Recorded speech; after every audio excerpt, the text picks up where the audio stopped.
Hi, I am Dr. Jacob Lauritzen, and this is Read, Write, and Cite, the channel where I teach you how to read, write, and cite for your college classes.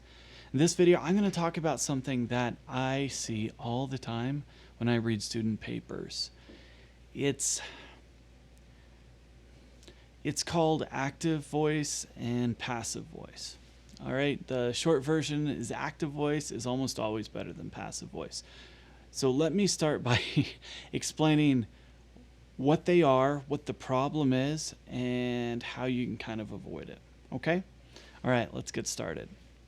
First of all, here's our basic definition.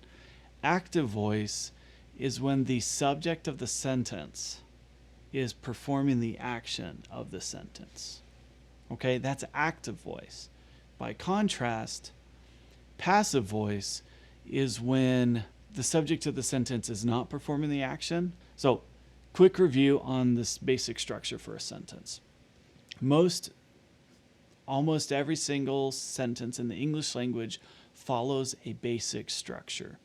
You start with a subject, you have a verb, and then you complete the thought, which may involve other nouns or other parts of speech, right? So you have a noun or a pronoun. That's the person, place, thing, idea, concept that the sentence is about. It's the subject. And then it's followed by a verb. A verb could be an action. A verb could be a state of being, like am, is, are, was, were, something like that, right? Then the rest of the sentence is completing the thought introduced by the subject and the verb, right? So those are the three basic things you need for a complete sentence. Subject, verb, complete thought. Those are the three things you need. Now, there are a lot of complicated sentences, and I have lots of videos that talk and break down how sentences work. But that's the basic thing you need to understand: passive voice and active voice, okay? So like the words suggest, active voice is when the subject is actively performing the action of the sentence, right? So the subject is the one doing the action, right? Let me give you an example. The teacher, subject, made a video. There you go. I'm the teacher. I'm making a video. Make or made, in this case, is the action of the sentence. What did the teacher make? A video. Did the video make the video? Did the video make a teacher? No. That would be backwards, right? You with me so far? I hope so. Okay, so that is an example of active voice. It's very easy to write a sentence with active voice without even thinking about it.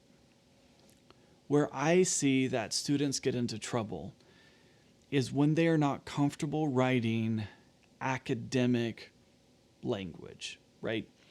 They feel like what they've heard throughout their lives is formal language, is academic language, textbook language, is written the other way.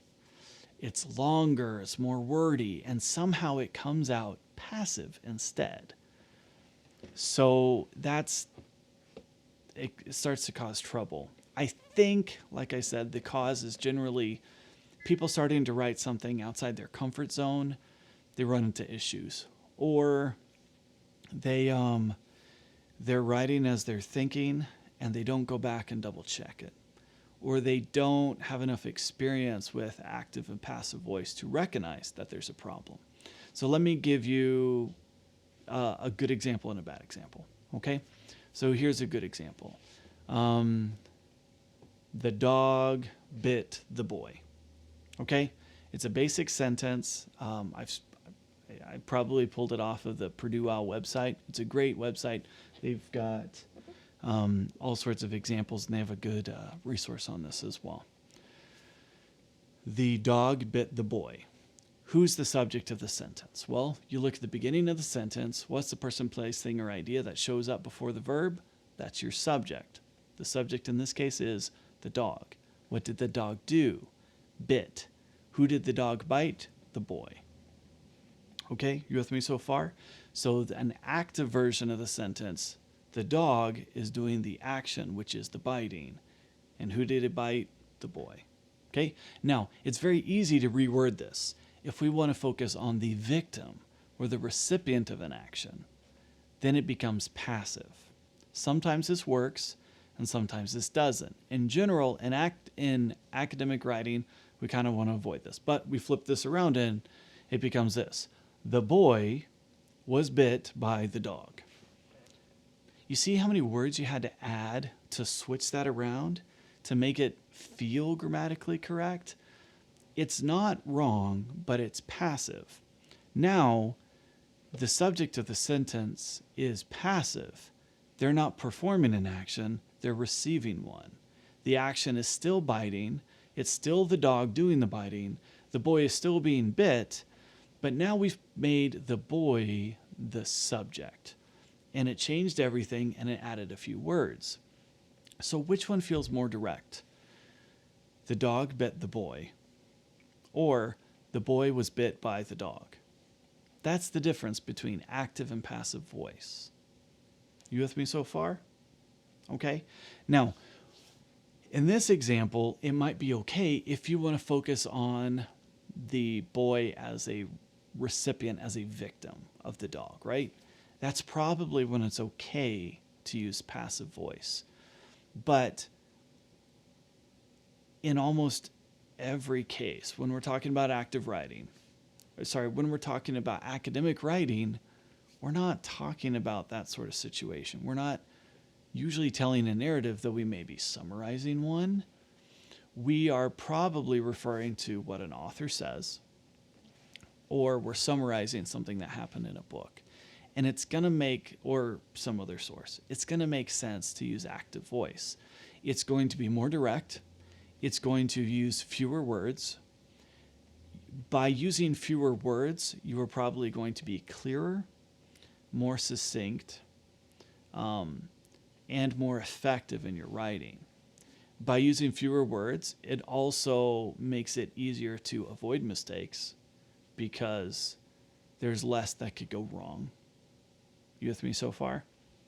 But in general, it usually sounds better, especially if you are kind of at that freshman, sophomore, college level writing where you're transitioning from what you learned in high school to learning that new level in college, and there's higher expectations, there's more expected of you, you have to write maybe more and different subjects you haven't written about, and it's a jump depending on the school that you're at. Writing in active voice is almost always going to be better. Now, let me add a side note to all of this. You, as the author, have the right, you have the privilege to choose what is best for you in any given situation, right? But in this video, I've tried to explain what's kind of the downside to using passive voice. Active is more direct. It leverages the basic structure of the English language. English is designed so that the subject performs the action of the sentence. That's how our language is built. It's most straightforward to do it that way. When you switch it around, you start running into issues. And maybe you sound a little bit like Yoda. Maybe you sound like you're trying to talk higher, more formal than you are. And in my experience, when students start getting outside their comfort zone, they start making more mistakes. And more mistakes doesn't help you. It doesn't make you sound smarter. It doesn't make you clearer. It doesn't make your argument more effective. Now, I don't want you to think that, Dr. Lauritzen said I shouldn't try hard. No, do your best, right? But be careful, because this is a common problem. And in my experience, it's when people are starting to write outside their comfort zone. Okay? I hope that this has been a helpful video to you, that it's kind of explained some things, maybe something your teachers pointed out, or maybe something you've recognized in your own writing. If you haven't seen this, if you haven't heard about it, I I don't want to give you the yips. I don't want to make you second guess yourself, but it is something to think about. If a sentence doesn't feel right, this might be one reason why. Okay? Like I said, I hope this has been helpful. If you have questions, I love answering your questions. Lots of people have been chiming in lately, and that is fantastic. I like keeping the conversation going. So talk to me in the comments below. I'll get back to you as soon as I can, and hopefully we can clear this up and help you to write better. If you want to follow me on social media, I'm at Dr. Lauritzen just about everywhere except for Twitter. I'm Dr. J. Lauritzen. But I post these videos to YouTube, to Facebook, all across the internet, because I just want to get this out there for you. If you found this video useful, please share it with someone that you think could benefit from it. So, thank you for watching. I'm Dr. Jacob Lauritzen. This is Read, Write, and Cite. I'll see you in the next video.